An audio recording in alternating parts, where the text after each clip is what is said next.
Hi guys, so for today's video is magluto pala tayo ng ng tinulang manok no with with malunggay. Ayan. Di ba? So magluto tayo ng tinulang manok. So wala dito si ina guys, nanghagdaw siya guys, nagkuha siya ng ng mais. Para idagdag dito kasi niya ibenta. Tapos nagluto muna ako ng ng manok. Yan, medyo tsaka yung ating Ayan, so nilagyan ko siya ng ano ganit tawag sinaman, yung parang bawing. Ayan.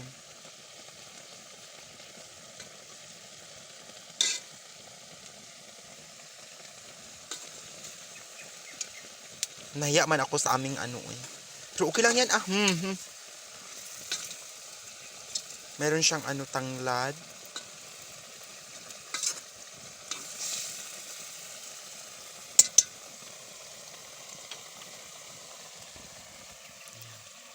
Maitim yung kaldero, yung forit ng kaldero.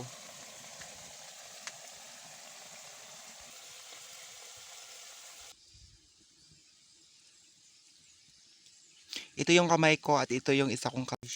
Hello wish. Hi, Milet. Ayan guys, so lagyan na natin siya ng tubig para may sabaw siya. Lagyan natin ng ilang kilometro.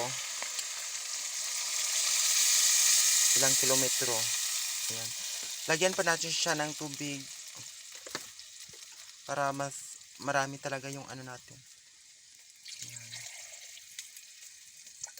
Tapos hindi yan kakain si ina guys pag matigas pa yung yung laman ng Kailangan talaga natin siya ilagain, no, lagain, no.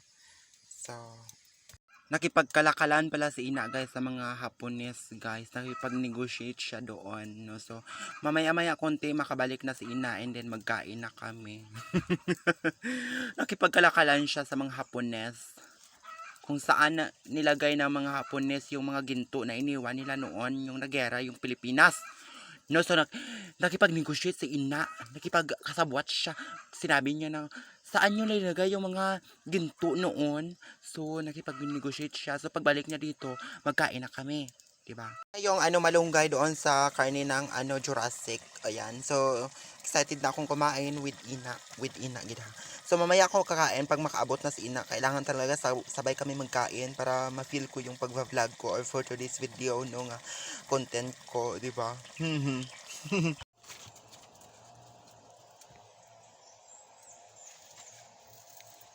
Lami na.